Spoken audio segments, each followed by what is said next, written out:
हैदराबाद के सांसद असदुद्दीन ओवैसी और यूपी में सिराथू विधायक पल्लवी पटेल ने मिलकर पीडीएम न्याय मोर्चा बनाया है। ये मोर्चा अखिलेश यादव की पीडीए पॉलिटिक्स के खिलाफ बनाया गया है। पहले सुनने में आया था कि मोर्चा में स्वामी प्रसाद मौर्य भी शामिल होंगे, लेकिन ऐसा नहीं हुआ। इस मोर्चे में यूपी के 2 और भी राजनीतिक दल शामिल हैं, राष्ट्रीय उदय पार्टी और प्रगतिशील मानव समाज पार्टी।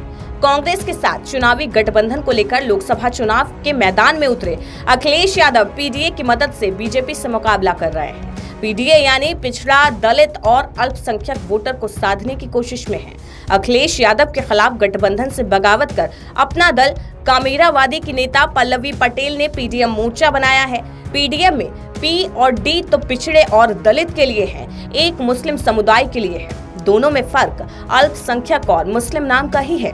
अल्पसंख्यक शब्द का इस्तेमाल भले ही मुस्लिम समुदाय के लिए प्रचलन में किया गया हो, लेकिन उसका दायरा बड़ा है, जिसमें क्रिश्चियन और ऐसे दूसरे समुदाय भी आते हैं। पल्लवी पटेल यूपी विधानसभा चुनाव 2022 में समाजवादी पार्टी के साथ गठबंधन कर चुनाव लड़ी थी और सिराथू विधानसभा सीट पर उन्होंने यूपी के डिप्टी सीएम केशव प्रसाद मौर्य को हराकर जीत हासिल की थी। राज्यसभा चुनाव के दौरान पल्लवी पटेल और अखिलेश यादव की लड़ाई हो गई और वो अलग हो गई। प्रधानमंत्री मोदी के चुनाव क्षेत्र वाराणसी में पीडीएम की पहली रैली हुई। ये रैली शहर के नाटी इमली इलाके की बुनकर कॉलोनी के मैदान में हुई। रैली में लोगों की अच्छी खासी भीड़ जमा थी। करीब 40 मिनट के ओवैसी के भाषण में लोगों ने खूब तालियां बजाई। पीडीएम न्याय मोर्चा में ओवैसी एक पार्टनर जरूर हैं, लेकिन ना तो AIMIM का कोई उम्मीदवार यूपी में चुनाव लड़ रहा है और ना ही उन्होंने सिंबल शेयर किया है। पल्लवी पटेल को भी इसके लिए जूझना पड़ रहा है, लेकिन ओवैसी एक सीमित दायरे तक हिस्सेदारी निभा रहे हैं। लोकसभा चुनाव के लिए पल्लवी पटेल ने कुछ लोकसभा सीटों पर उम्मीदवारों की सूची भी जारी की है, जिसमें चंदौली भी शामिल है। वाराणसी से चुनाव लड़ने की चर्चा है, लेकिन अभी तक प्रत्याशी के नाम की घोषणा नहीं हुई। वाराणसी में पीडीएम की पहली रैली करने की वजह भी यही लगती है। प्रधानमंत्री नरेंद्र मोदी का जिक्र करते हुए ओवैसी ने उनकी ओरिजिनल जुबान का खास तौर पर जिक्र किया।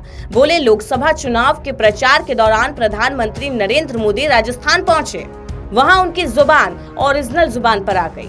बांसवाड़ा में मोदी के भाषण का हवाला देते हुए ओवैसी ने कहा, 17 करोड़ मुसलमान घुसपैठिए हैं और वो ज्यादा बच्चे पैदा करते हैं। मोदी की एक ही गारंटी है, मुसलमानों से नफरत। ओवैसी ने ये भी याद दिलाया कि उनकी पार्टी को बीजेपी की बी टीम कहा जाता है और सवाल उठाया, अगर हम बी पार्टी हैं तो अखिलेश यादव 2014 और 2019 का लोकसभा चुनाव और 2017 और 22 का विधानसभा चुनाव बीजेपी से क्यों हार गए? क्या उन्होंने प्रधानमंत्री मोदी या योगी आदित्यनाथ से कोई डील कर रखी है? AIMIM नेता ओवैसी का कहना है, अखिलेश यादव का आधा परिवार प्रधानमंत्री मोदी के साथ बैठकर चाय पीता है और वो हमसे कहते हैं कि जान दे दो। ओवैसी के भाषण में अखिलेश यादव के साथ समाजवादी पार्टी और कांग्रेस के चुनावी गठबंधन का भी जिक्र आया। अतीक अहमद का जिक्र करते हुए बोले, पूर्व सांसद को हथकड़ी में गोली मारी जाती है, मदरसों को बंद कराने की बात आती है, मगर अखिलेश यादव की जुबान से एक शब्द नहीं निकलता। वो बस इतना चाहते हैं कि भैया के लिए जान दो, पीछे चलो और दरी बिछाओ। समाजवादी पार्टी के उम्मीदवार बदले जाने की बात करते हुए ओवैसी ने कहा, मुरादाबाद से ST हसन को टिकट सिर्फ इसलिए नहीं दिया गया ताकि वो दोबारा जीत कर मजबूत ना हो जाए। अखिलेश यादव पर ओवैसी का इल्जाम है, वो पिछड़ों और मुसलमानों के बारे में पूछने पर तो कुछ नहीं बोल पाते। समाजवादी पार्टी या कांग्रेस ने कभी हम लोगों के साथ न्याय नहीं किया। हम यूपी की राजनीति के एक बड़े तबके के लिए एक विकल्प लेकर आए हैं। सपा और भाजपा से छुटकारा पाना है तो पीडीएम न्याय मोर्चा को मजबूत करना होगा। अतीक अहमद की तरह ही ओवैसी ने माफिया डॉन मुख्तार अंसारी को जुडिशियल कस्टडी में मार दिए जाने का इल्जाम लगाया। मुख्तार को शहीद बताते हुए ओवैसी ने कहा, ऐसे लोग कभी नहीं मरा करते, वो जिंदा रहते हैं।